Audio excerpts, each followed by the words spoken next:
Bentar, tunggu saya mulai. Hari ini Alim cerita apa ya?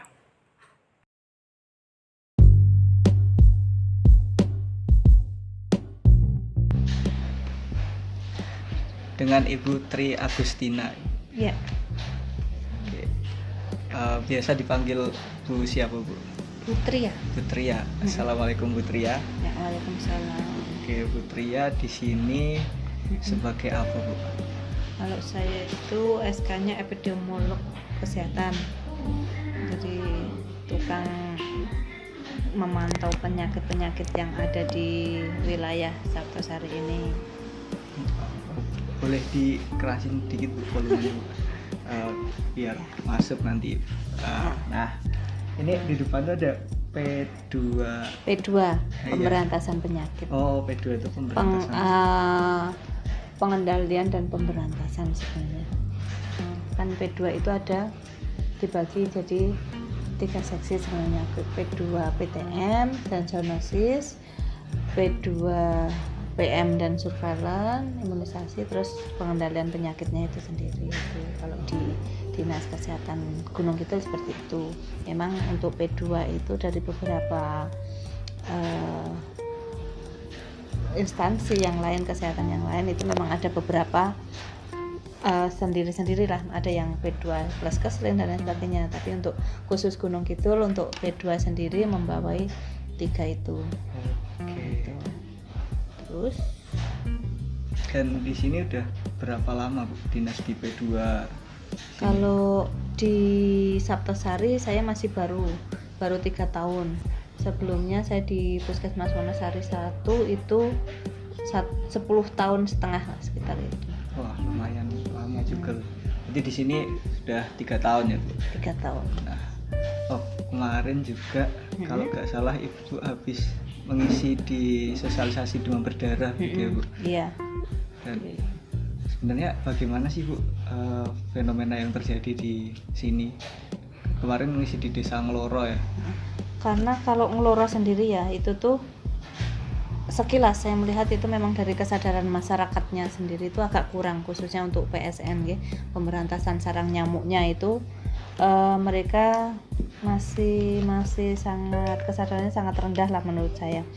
Jadi dari beberapa kejadian itu memang yang saya lihat 2 tahun ini ya, karena kalau 2018 itu saya tidak begitu, 2017-18 saya nggak begitu mengikuti perkembangan yang ada di Ngeloro karena programmernya orang lain.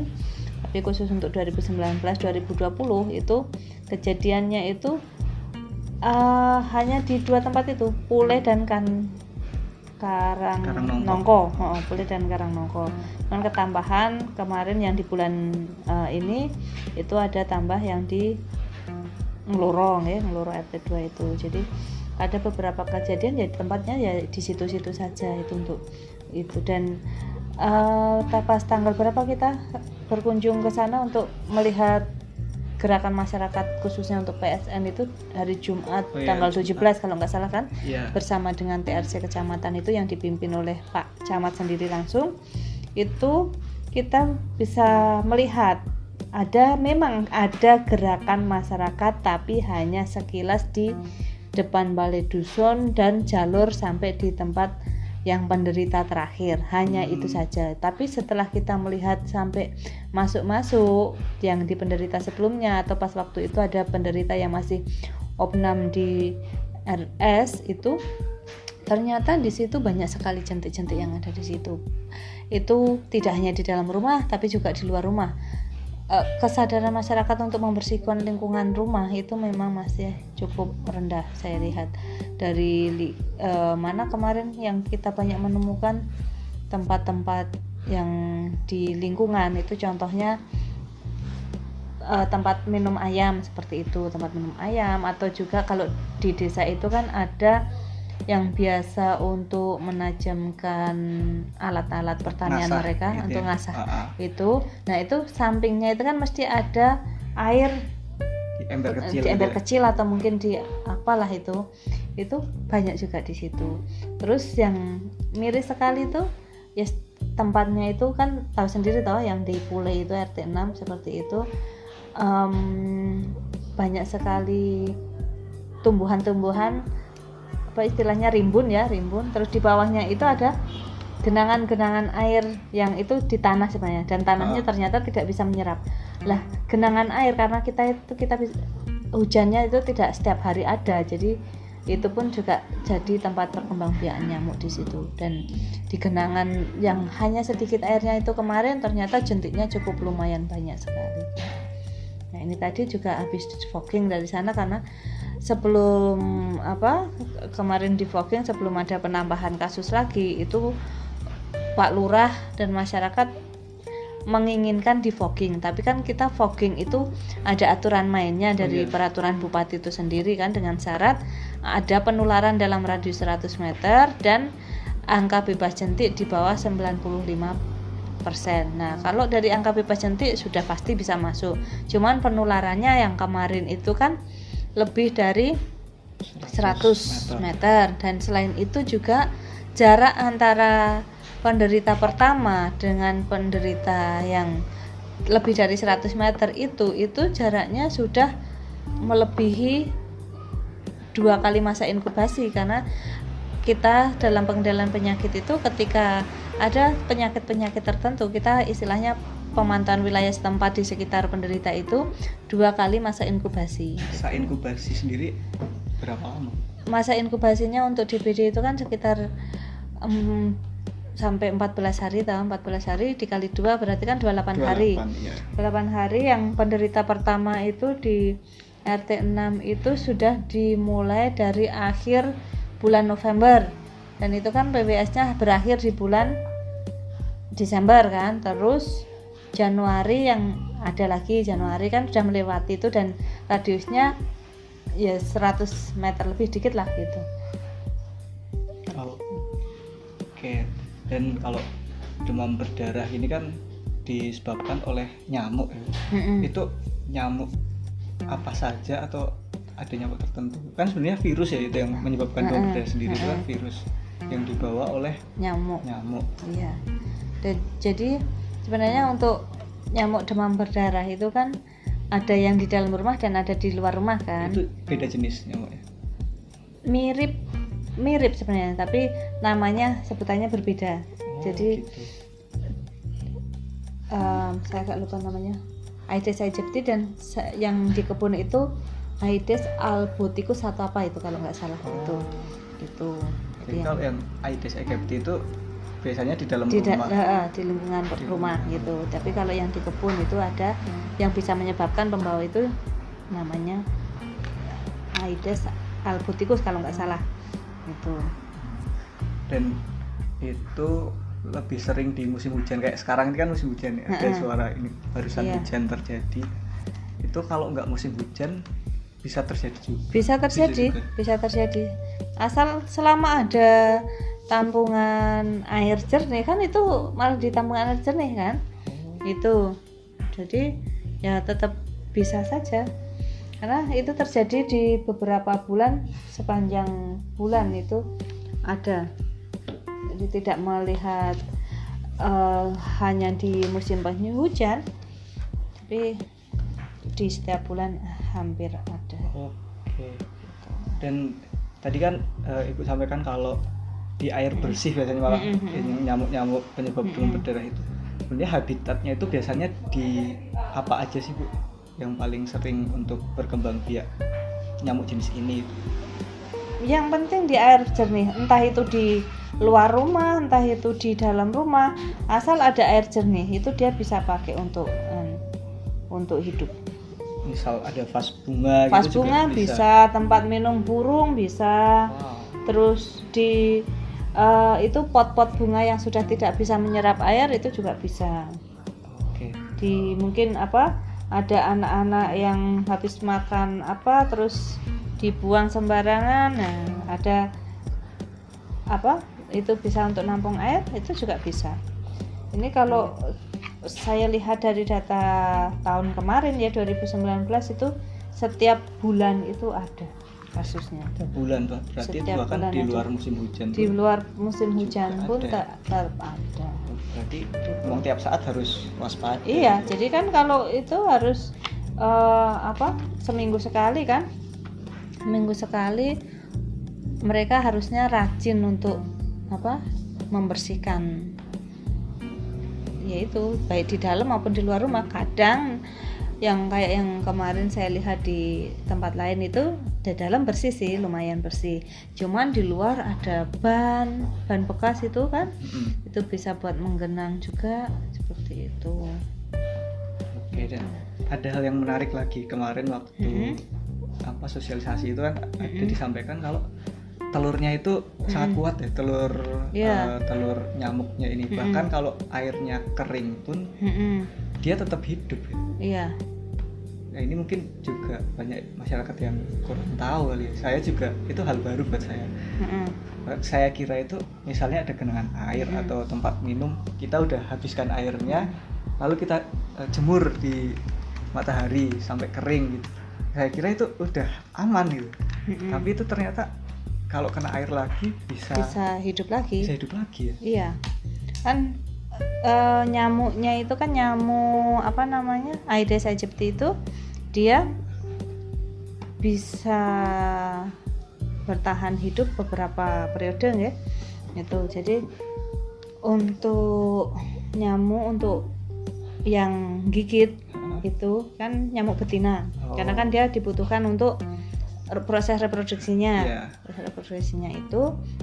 Nah, satu ekor nyamuk betina itu bisa menghasilkan 100 sampai 200 telur. Tiap bertelur. Wow. Itu per fase kehidupannya. Selama hidupnya nyamuk betina bisa memiliki hingga 5 fase bertelur. Bayangkan, per fase itu 100 sampai 200 telur per fase. Dia bisa hingga 5 fase telur. Jadi ya itu, dan jumlah telur itu tergantung pada banyaknya darah yang dia hisap. Gitu. Nah, telurnya lalu diletakkan pada permukaan yang basah atau air tergenang, misalnya lubang pohon. Misalkan kan di warga itu kan kadang ada bambu-bambu itu, kalau memotong kan nggak mesti sampai bawah. Nah, itu terus juga pelepah-pelepah pisang itu juga bisa. Jadi apapun yang bisa untuk menampung air itu bisa. Botol bekas, ban, bahkan non sewu yang biasanya di rumah-rumah dispenser. Itu kan ada itu kan, itu pun juga bisa. Tuh. Kuat banget berarti jenis nyamuk ini. Lalu untuk ciri-cirinya gimana sih Bu, yang nyamuk ini? Ciri-ciri nyamuk Aedes aegypti ya? Iya. Kan kadang kita nyamuknya belang-belang gitu kan. Tapi banyak juga nyamuk yang belang-belang. Kadang kita jadi takut sendiri itu apakah itu nyamuk demam berdarah atau bukan ya. Kan pasti dia punya ciri khusus dan kapan dia biasanya beraktivitas. Siklus hidup mereka. Jadi yang pasti kan demam untuk nyamuk demam berdarah atau Aedes aegypti kan ciri-ciri yang khas memang itu belang-belangnya itu tadi nggih. Itu. Terus dia warnanya hitam belang putih itu, loreng-loreng ya. Tuh, terus waktu gigitnya itu biasanya pada pagi hingga sore hari. Paling aktif saat 2 jam setelah matahari terbit dan beberapa jam sebelum matahari terbenam. Jadi dia pas seperti ini, maksudnya pas ada cahaya matahari lah istilahnya seperti itu. Sama senja itu. Senja, jadi beberapa jam sebelumnya. Biasanya dia gigit tanpa sepengetahuan kita, karena biasanya nyamuk ini menggigit dari belakang tubuh dan menuju pergelangan kaki dan siku, karena bagian-bagian itu yang sering terbuka kan. Jadi kan gigitannya pun seringkali tidak menimbulkan rasa sakit sehingga mungkin kita nggak sadar saat dia gigit. Tuh. Seperti itu. Jadi seperti pertanyaan yang kemarin pas di sana itu kan, apakah dari belakang. Nah, karena memang hampir mayoritas nyamuk memang seringnya gitu kan, nginging itu dari belakang, bahkan enggak, ini bukan rasa sakit itu tadi. Dan ya itu kalau kita sekilas, kalau bagian belakang kan memang seringkali kan sini terbuka toh. Nah, bagian leher belakang sama siku, kaki, pergelangan kaki itu kan memang yang sering terbuka seperti itu. Terus nyamuk Aedes aegypti dan Aedes albopictus itu termasuk nyamuk pemukiman. Jadi nyamuk ini menyukai tempat atau wadah penampungan air yang jernih untuk meletakkan telurnya. Tempat ini pun tidak hanya di dalam rumah, tapi juga seperti kemarin yang kita temukan banyak itu di luar-luar rumah seperti itu. Dan dia itu menyukai tempat yang agak gelap dan lembab. Makanya seringkali kan masyarakat kita kalau jenengan mirsani masuk ke rumah-rumah, biasanya kan mereka agak gelap toh rumah-rumahnya, terus banyak sekali gantungan-gantungan baju. Iya sih.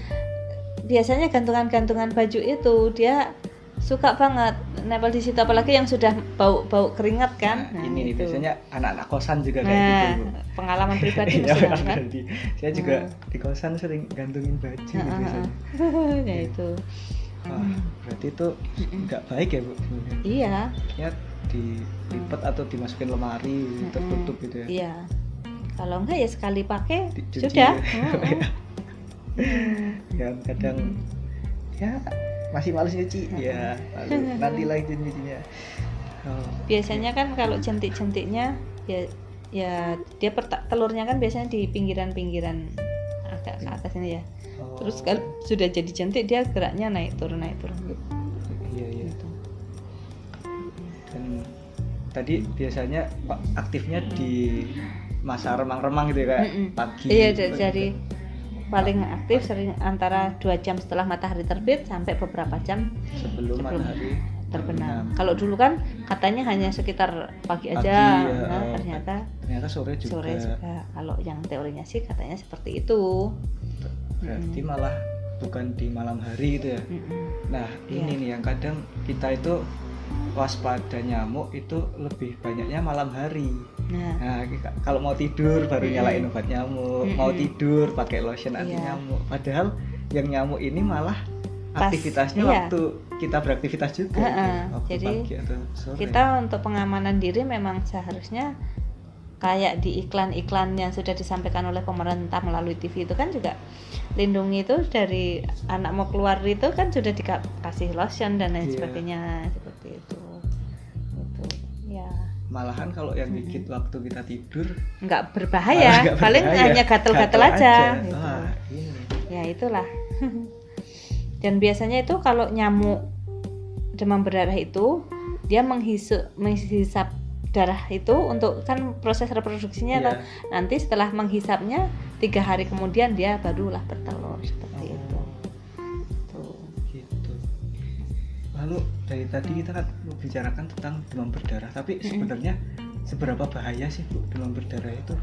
Kadang jadi momok yang menyeramkan gitu. Iya, karena nyamuk demam berdarah itu demamnya sendiri menyebabkan panas sampai berdarah, ada terjadi perdarahan itu ya cukup lumayan berbahaya, bahkan ada yang bisa menyebabkan sampai kematian karena tidak tertangani dengan baik itu. Jadi untuk karena perdarahan tidak selalu di luar tapi bisa di dalam itu. Jadi kan seringkali perdarahan itu terjadi di dalam diri. Nah itu apakah ada ciri-ciri kalau ciri-ciri awalnya gitu terkena demam berdarah itu seperti apa? Ciri awal ya cuman panas, pegel-pegel gitu kan. Lalu kapan nih kita bisa memastikan ini demam berdarah, ini bukan, ini hanya demam biasa? Jadi kalau misalkan demam berdarah itu tadi itu kita memang tidak bisa langsung memutuskan bahwa ini kasus demam berdarah, tidak bisa. Itu harus disertai dengan cek laboratorium, dan cek laboratorium itu biasanya dilakukan setelah hari ketiga. Demam.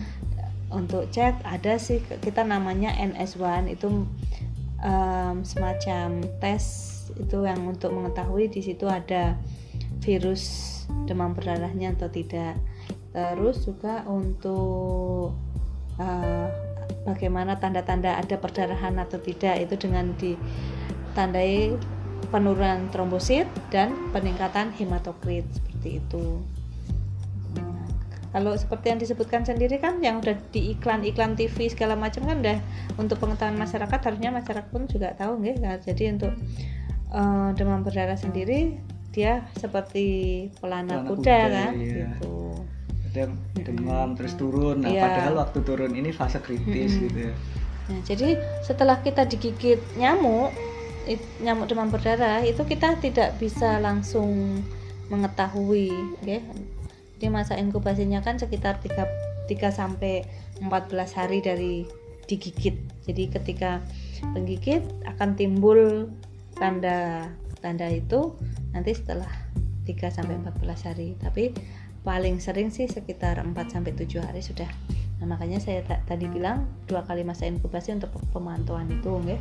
Dan itu pun ketika kita sudah dapat laporan demam berdarah dari rumah sakit, kita ke penderita, kita cek daerah sekitar situ ada penularan atau tidak, bagaimana riwayatnya dulu, kok dia sampai bisa dengan kena DB seperti itu. Biasanya riwayat 2 minggu sebelumnya yang kita tanyakan, dia pepergian atau tidak, dia menginap di mana, atau mungkin ada nggak tamu dari luar wilayah yang menginap di situ, seperti itu. Karena tidak semua orang yang digigit nyamuk pasti kena itu, bisa menimbulkan tanda gejala, tergantung juga kondisi ketahanan tubuh kita seperti itu. Dan kayak yang di Ngeloro kemarin itu kan yang satu masih diagnosanya DD atau demam dengu. Nah, berbeda dengan DBD, demam berdarah dengu. Jadi kalau DD sendiri itu sudah ada virus dengunya, tapi dia tidak sampai terjadi perdarahan. Intinya kalau penanganannya itu dari awal sudah tertangani dengan baik, itu insya Allah tidak sampai parah. Yang kemarin kan Januari kemarin ada kasus kematian tapi di wilayah lain gitu. Karena ya itu tadi penanganannya kan kurang. Dan ketika panas sendiri kan bisa menyebabkan kejang dan sebagainya, sampai terjadi perdarahan, bisa sampai shock kan itu, dan berakhir pada kematian. Lalu ini Bu, kan DBD ini dari virus.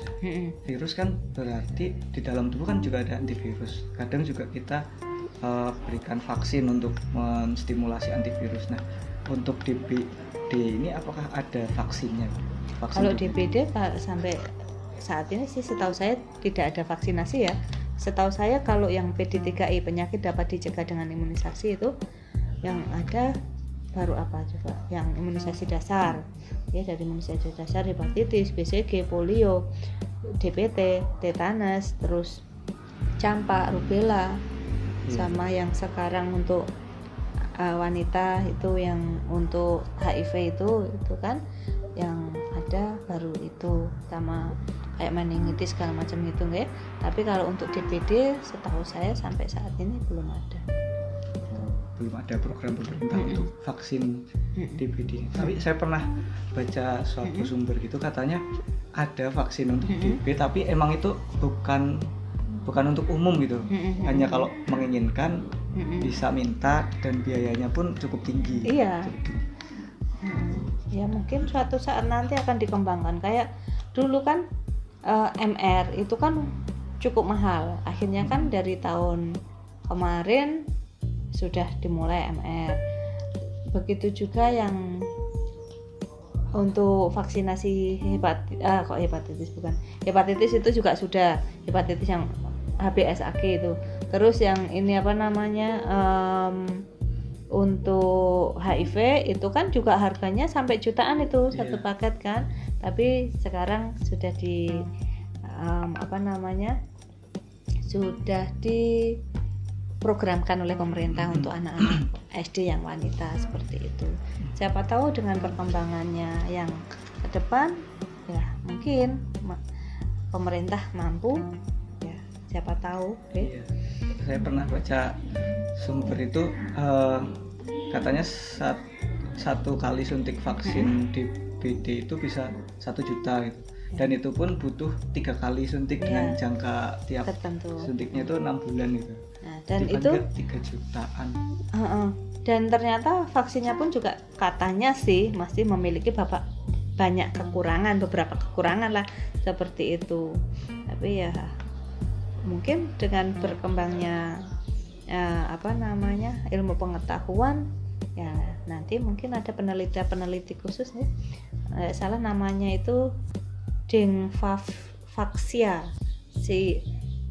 CYDTDF vaksinnya itu namanya. agak rumit gitu karena virus dengue itu biasanya di serotip 1-4. Sebenarnya kan kita di serotipnya itu macam-macam nih dari hasil virusnya itu kan macam-macam kan. Jenis virus. Dan tiap gigit itu virusnya beda itu. Jadi kalau saya bayangkan tuh satu orang itu bisa ada kemungkinan kena DB 4 kali kalau dengan 4 virus yang berbeda-beda gitu. Makanya itu. Dan kan kalau kita udah pernah kena itu kan antibodinya jadi makin kuat. Terus saya bayangkan kalau misalnya kita kena DB sebanyak 4 kali, setelah itu kita jadi kebal DB. Dan itu ya sekarang itu dengan adanya fogging kayak gitu, itu kan juga salah satu obatnya itu kan kalau nyamuk sering terpapar oleh si obat-obat yang untuk fogging itu kan lama kelamaan kan dia juga kebal kan. Gitu. Nah, makanya itu. Dan untuk DBD itu sendiri kan dia tidak mengenal usia ya. Dari anak-anak sampai dewasa pun juga kan bisa terkena. Padahal kalau vaksin DBD itu lebih aman untuk usia di atas 9 tahun. Nah, itu kan. Dan itu hanya efektif pada kelompok tertentu. Nah, kalau untuk usia 45 tahun ke atas juga sudah tidak efektif juga kan gitu, makanya. Iya. Ini bisa jadi penelitian ke depan itu. Iya. Itu pemerintah dan para peneliti kesehatan. Dan itu pun juga tidak menjamin 100% sebagai perlindungan juga kan. Contohnya kayak gini, BCG anak-anak itu bayi 0 sampai 3 bulan itu dia diimunisasi BCG. Tapi nyatanya kasus TBC banyak sekali juga kan seperti itu. Dan ya seperti itulah kondisinya yang ada. Jadi emang kalau penanganan fogging dan itu malah bisa tidak terlalu efektif gitu. Tidak efektif dari segi cost-nya itu cukup tinggi, polusi udara juga pasti, tenaga nyamuknya juga bisa jadi lebih kuat ya. Nah, betul, nyamuknya lebih kuat dan itu kan dilakukan hanya sekali waktu itu yang untuk membunuhnya kan nyamuk-nyamuk dewasa saja ya. Nah, nanti yang telur jentik lagi kan menetas menjadi nyamuk dewasa ya sama aja bohong kan. Meskipun nanti diulang lagi seminggu yang akan datang itu kan. Jadi fogging kita 2 kali. Fogging sekarang sama seminggu lagi 7 hari selangnya itu. Karena masalah dari telur sampai menetas itu kan kurang lebih 1 minggu ya. Tapi kan di tengah-tengah itu antara hari, misalkan sekarang hari Rabu depan dengan siapa tahu ada yang telur itu menetasnya besoknya lagi dan lain sebagainya kan. Nah, sama aja gitu. Ya, jadi memang paling efektif ya dengan PSN itu tadi, pemberantasan nyamuk. Jaga pola hidup bersih lah yang penting. Iya, menutup, menguras, mengubur plus ikanisasi karena kalau kita lihat di sini di Saptosari khususnya itu kan mereka banyak yang mayoritas hampir setiap rumah itu memiliki bak-bak yang besar itu. Oh iya benar. Bak-bak yang besar itu kalau kita mau kasih Bactivec atau Abata itu udah butuh berapa? Biaya lagi kan? Iya. Biaya lagi. Nah, tampungan hujan itu ya. Tampungan air hujan karena kan di sini kan pakainya itu kan PAH, penampungan air hujan. Iya. Dan itu diharapkan sih cukup pakai ikan saja ya, ikan dikasih kan ikan-ikan pemakan jentik kan juga banyak ya.